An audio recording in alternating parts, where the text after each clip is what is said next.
আজকের বিষয়টি হলো ব্যাংক স্টেটমেন্ট কিভাবে তৈরি করতে হয়।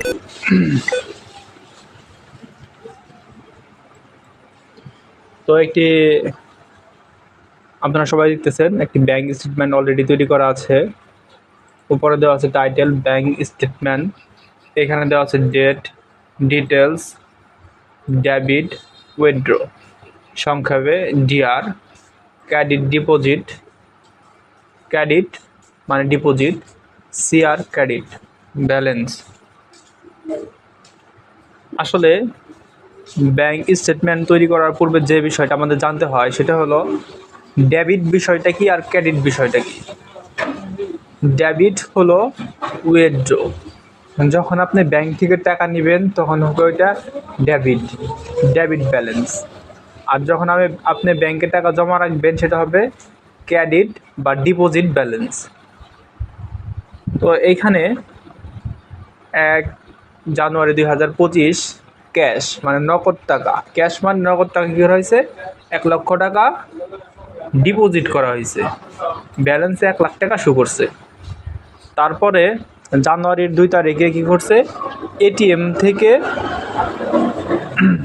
25,000 টাকা উইথড্র করছে মানে উঠাইছে। এই জন্য মেন ব্যালেন্স 1 লক্ষ টাকা থেকে 25,000 টাকা মাইনাস হয়ে 75,000 টাকা হয়েছে। ঠিক এইভাবেই ধারাবাহিকভাবে সম্পন্ন মাসের ব্যালেন্স শিট তৈরি করা হয়েছে। তো এই ব্যালেন্স শিটটা কীভাবে তৈরি করতে হয় এখন আপনাদের দেখাবো।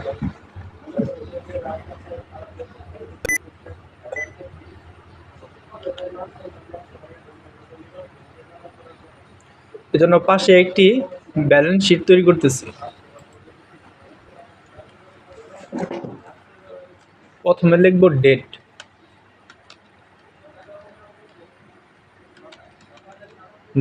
তারপর ডিটেলস,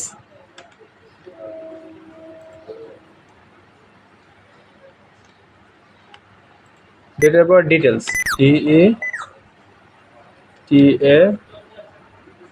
DETAILS,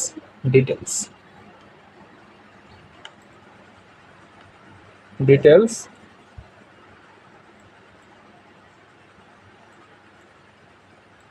তারপরে ডেবিট, ডেবিট। এখন নিচের লাইন আসার জন্য আলটা চেপে ধরে ইন্টার চাপ দিব। এখন নিচের লাইনে চলে আসলাম, ব্র্যাকেট উইথ WIDTHDRAW উইথড্র। সেলটি বড় করে নিচ্ছি।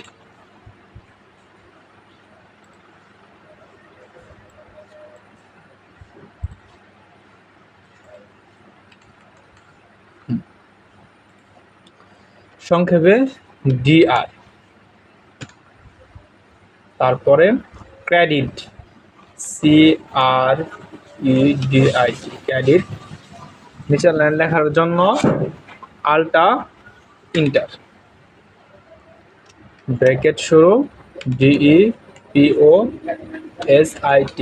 Deposit, bracket close.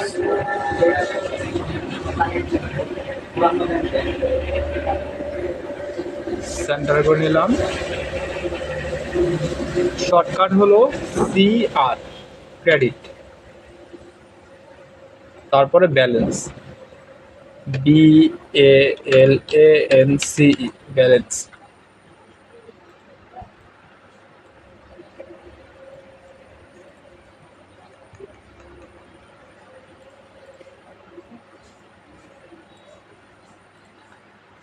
সব যখন লেখা হয়েছে তখন সব সেন্টার নিলাম। নেওয়ার পর উপরের সেলগুলো সিলেক্ট করে মার্জ অ্যান্ড সেন্টার করলাম। মার্জ অ্যান্ড সেন্টার করার পরে আমরা লিখব ব্যাংক স্টেটমেন্ট, BANKSTATEMENT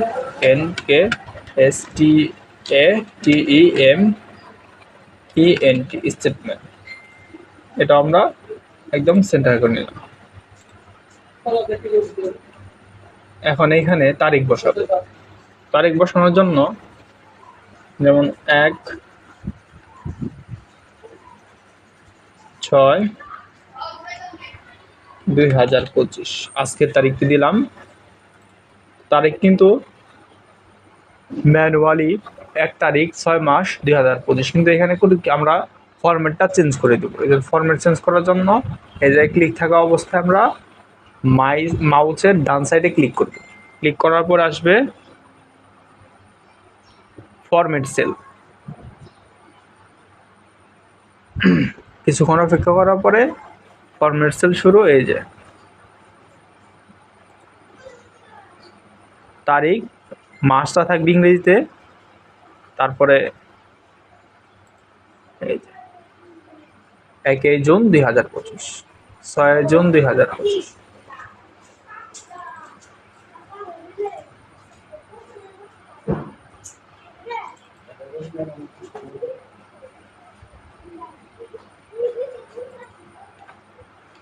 ছয়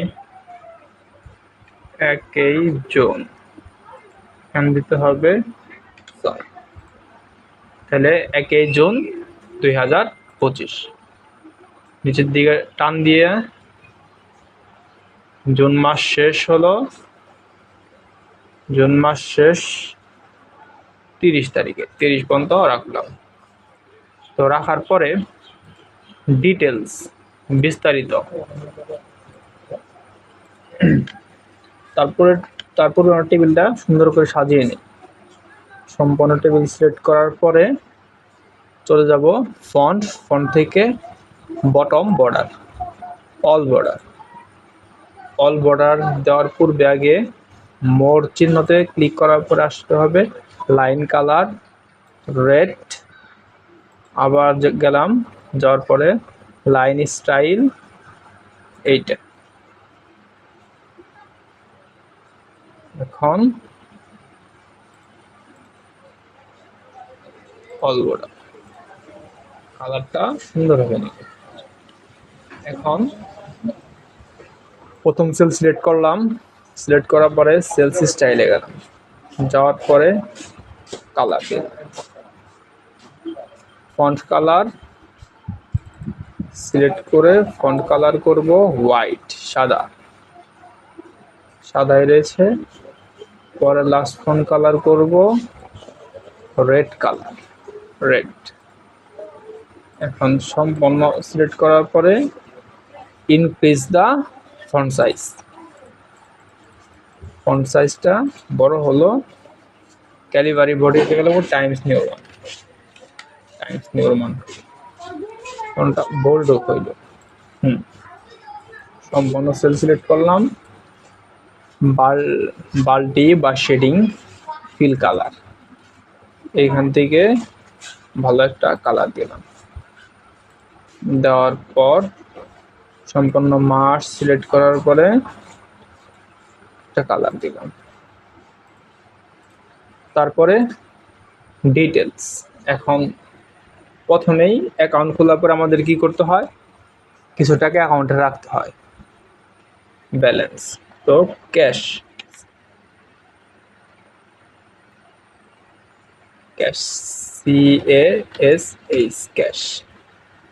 ক্যাশ আমরা কি করলাম, ডিপোজিট করলাম। কত? 1 লক্ষ টাকা। একক, দশক, শতক, হাজার, অযুত, লক্ষ, 1 লক্ষ টাকা। সম্পূর্ণ সেল সিলেক্ট করলাম। সিলেক্ট করার পরে এখানে দশমিক চিহ্নটা ইনেবল করে দিলাম। এখানে সম্পূর্ণ সেল সিলেক্ট করার পরে ইনেবল করে দিলাম। এখানে সম্পূর্ণ সিলেক্ট করার পরে ইনেবল করে দিলাম। এখন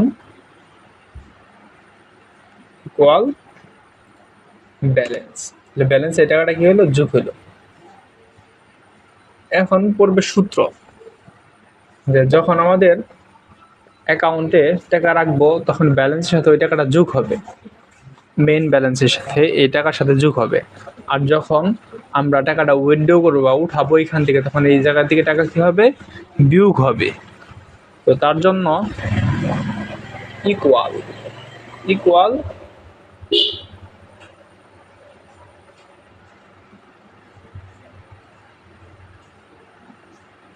ইকুয়াল ব্যালেন্স যোগ এখানে ব্যালেন্স যোগ, এখন উইথড্র ব্যালেন্স হবে বিয়োগ, এই ব্যালেন্সটা আমরা উঠাবো, এখানে ব্যালেন্স হবে বিয়োগ। তিনটা 2 তারিখে আমরা কি করছিলাম, 2 তারিখে আমরা এটিএম থেকে টাকাটা উইথড্র করছিলাম 15,000 টাকা, তাহলে এটিএম উইথড্র করছিলাম 1 2 3 15,000 টাকা।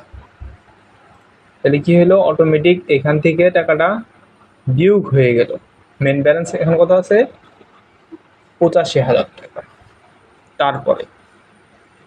তারপর আমরা কি করছিলাম, তারপর আমরা বিল পেমেন্ট করছিলাম, এখানে আমরা বিল পেমেন্ট করলাম কই থেকে, মেন অ্যাকাউন্ট থেকে বিল পেমেন্ট করছি 20,000 টাকা। ইন্টার দিলাম,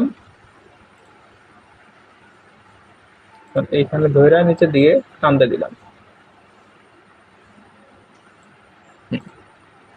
তাহলে কি হলো, এখান থেকে মাইনাস হয়ে গেল।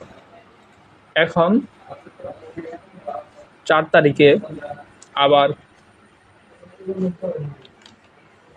ক্যাশ টাকা ঢুকাইলাম, কত টাকা ঢুকাইলাম, মানে ডিপোজিট করলাম আবার 50,000 টাকা। তাহলে কি হলো, ব্যালেন্সটা যোগ হয়ে গেল। তার মানে আমাদের ব্যাংক স্টেটমেন্টটা এখন কি করতেছে, ফরম্যাটটা কাজ করতেছে। আমরা যখন ব্যালেন্স অ্যাড করব তখন কি হবে, এই জায়গায় যোগ হবে, ডিপোজিট করবো, আর যখন টাকাটা উইথড্র করবো বা কোনো কাজে ব্যবহার করবো তখন কি হবে, ব্যালেন্স থেকে বিয়োগ হবে। আসলে এটাই হলো ব্যাংক স্টেটমেন্ট।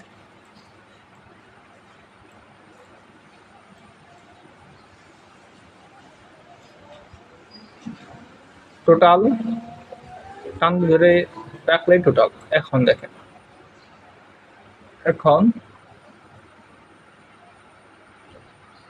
টাকা এখানে লিখলে এখানে হবে, এটা কি টাকা, এটা হলো সিআর, ক্রেডিট ব্যালেন্স।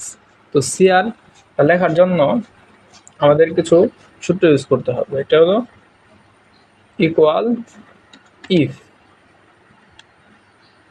ইস নাম্বার,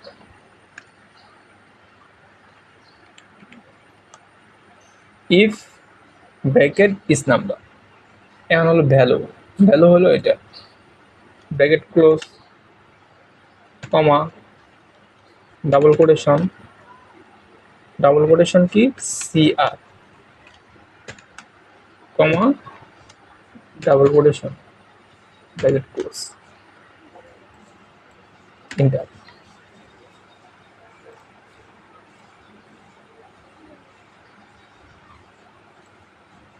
তাহলে যেখানে আমাদের ব্যালেন্স লেখা হবে এই সাইডে, তখন সেখানে কি হবে, সিআর, ক্রেডিট ব্যালেন্স। তাহলে 50,000 টাকা আমাদের ক্রেডিট ব্যালেন্স। আর ডেবিট ব্যালেন্সের ক্ষেত্রে কি করতে হবে, সেম সূত্র, ইকুয়াল ইফ, তারপর আমরা ট্যাব বাটন চাপবো, তারপরে লজিক টেস্টে আমরা দেব ইস নাম্বার, ISNUMBER,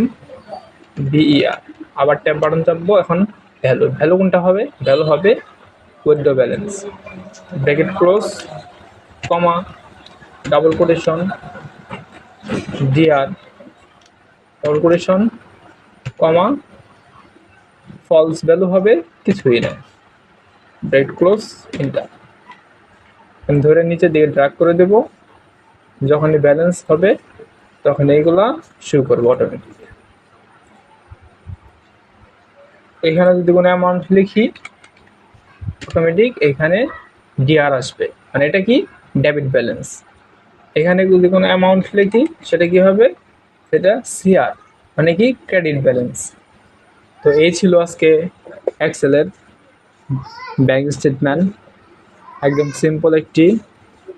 দুইটি মাত্র ফর্মুলা, একটা হলো ইফ আর একটা হলো সাম।